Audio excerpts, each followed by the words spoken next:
I would now want to say a few words about my brother Raila. I want to tell the mourners today that I have lost my best friend in life. I will never have any other friend like Raila. And it is with heavy heart that I stand before you to mourn him, and I really feel like not saying anything because my best friend is gone. I would like to tell you people just a little bit about Raila. I cannot say it because it is too much. I cannot tell you. It can take the whole day. But I want to tell you that from childhood, Raila was a very, very caring boy. But he was also very principled. If he felt that he was being misused, he refused. For instance, one time, my father used to live in Kisumu, and we were living with my brother Raila in Nyamira here. And we used to go to Maranda school every morning in the dews before we reached school. We reached school when we were very wet. And one day, because my father used to come back home here every weekend, and when he came back that weekend, he expected us to be picking cotton, because this area used to be a cotton growing area.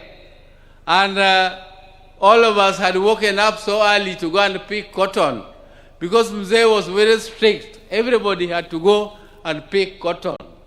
But Raila was still sleeping. So when Mzee asked him why he is not picking cotton, he told Mzee, Baba, don't you know it is very difficult to pick cotton? Why don't you also try to pick it? And Mzee was not amused. So Mzee disciplined him a little for that statement. Again, the other time, my mother was going for a funeral to Alego. And he went to school and asked permission so that we could look after our siblings, the children, who are my sister Akinyi, who has just spoken here, and the other Achieng, whose son has spoken here.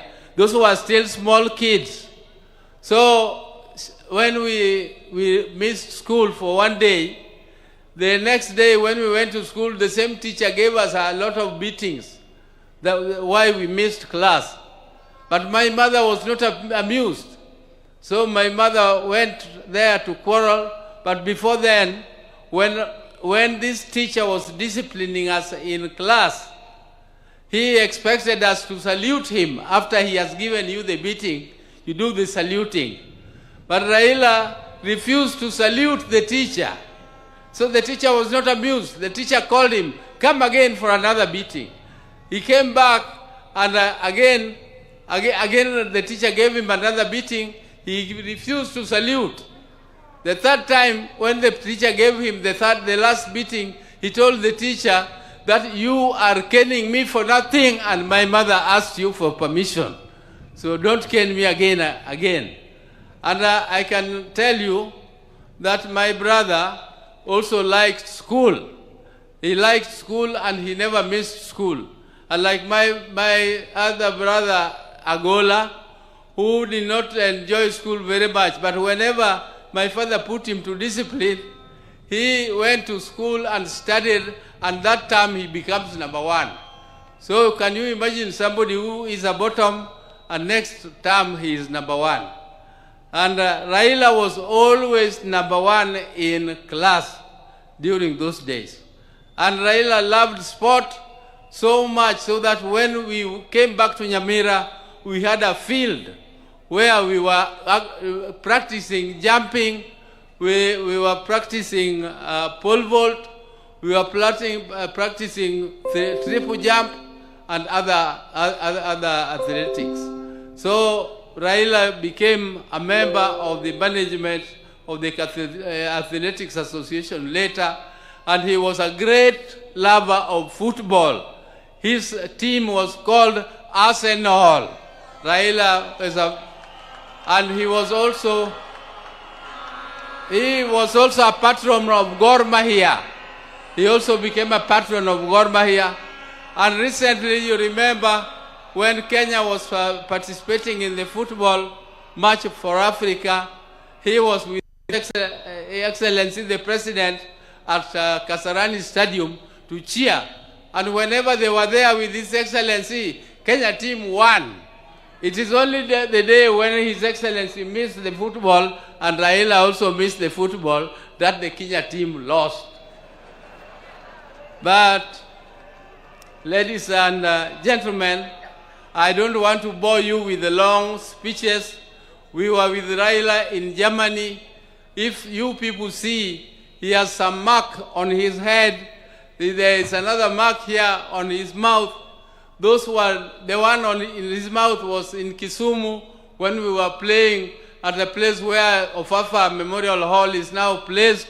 And we were playing and jumping over mango trees. And Raila fell down and I had to carry him on my back. And other people were laughing at me that Oburu was crying. Oh, I know Raila, wewe umeumia. Raila, again, umeumia. Right? But there it was. And the other one was in Germany. He met that accident. But he was a very brave man. I tell you, one day, when 1982, when there was an attempted coup, and my brother was arrested and charged with treason, I tell you, that was another very, very sad moment for us. I went to see my brother at committee prisons, and when he was in the black uniform, which is only for people who are in the death row, and I saw him in that uniform, and I cried. He was laughing and telling me, this is nothing, all this will go. I told him, how will it go and you are on the death row?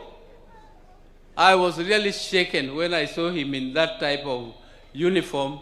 But Raila was so brave when he was fighting for justice. He braved it and he never feared anything.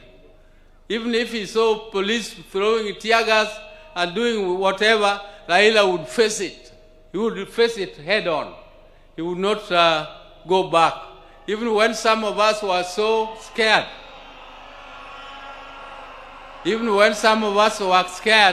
Raila would go ahead and continue.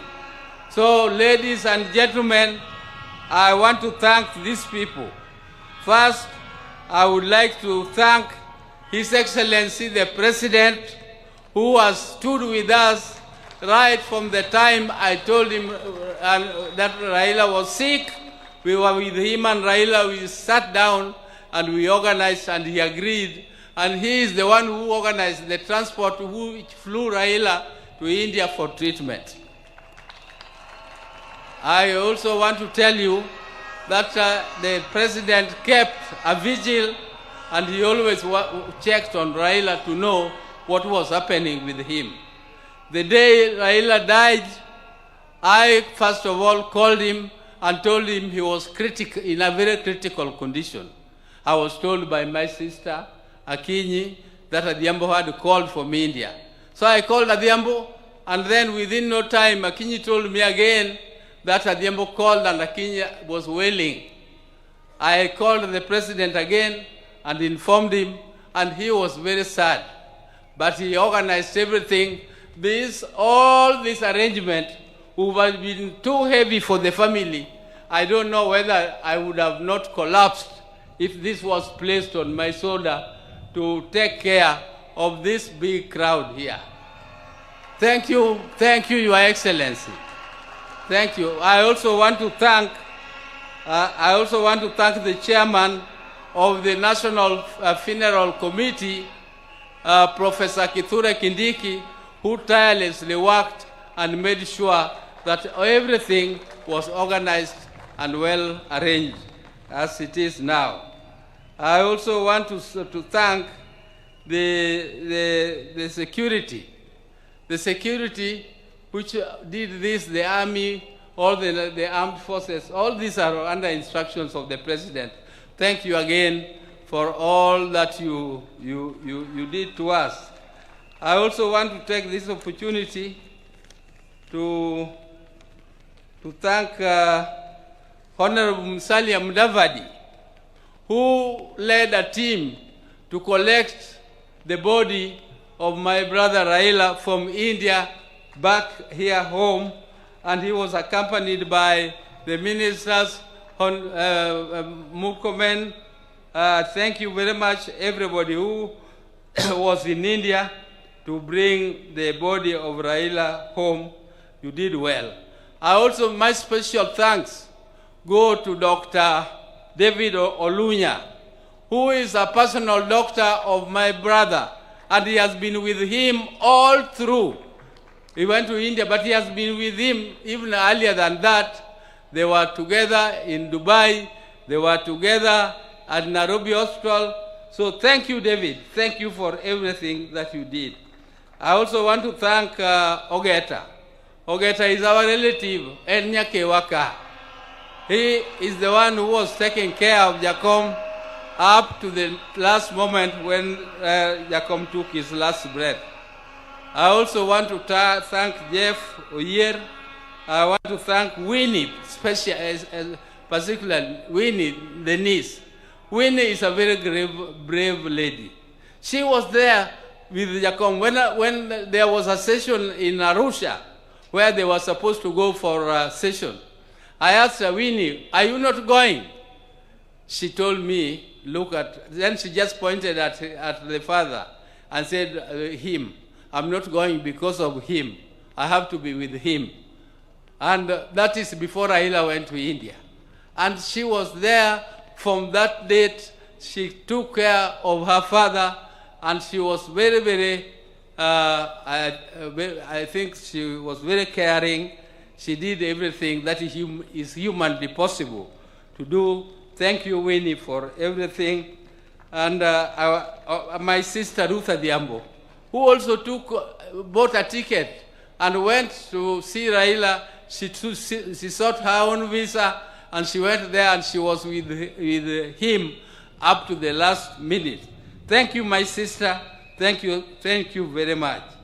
I also want to thank Okech Sala from Migori, who was very close to Raila. He had arranged all the tickets, and he was with Raila all through. Okech Sala, thank you very much. I want to thank the National Assembly Speaker, or the members who also organized and went to collect Raila's body, Aaron Cheriot and Junet, Honorable Junet, though he did not go, but the majority leader in the National Assembly. And I also want to thank all the visitors who have come, and Your Excellency, the security which has been taking care of Raila. I would like to plead with you. They have done a great job. They have kept vigil, and they have been there for him all through. So, Your Excellency, please give them promotion 1 grade. Just 1 grade won't be too much. So, with those very many words, I would like to now say bye-bye to my brother, bye-bye my best friend, bye-bye my confidant, bye-bye my everything, my advisor, and I would want to ask God the Almighty to put your soul in peace, and please greet for us our people who went before you, my mother, Mary Odinga, my father, Jaramogi, who went before us, and all our siblings who are there, and all the great leaders who are your friends, like Julius Nyerere. Greet them all for us. Thank you. May God take care of you, because you are a good man. You are a good man and a truthful man. Thank you very much. Thank you.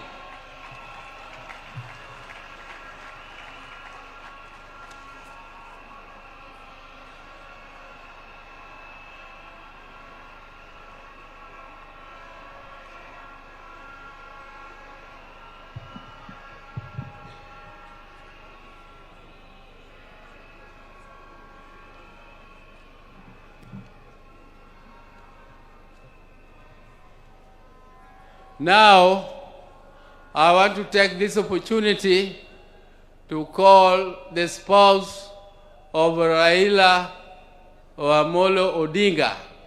She became more or less a widow when Raila was detained. At that time, Raila was only 37 years old. And this lady was younger than that. And some of you are so hot, you could not have.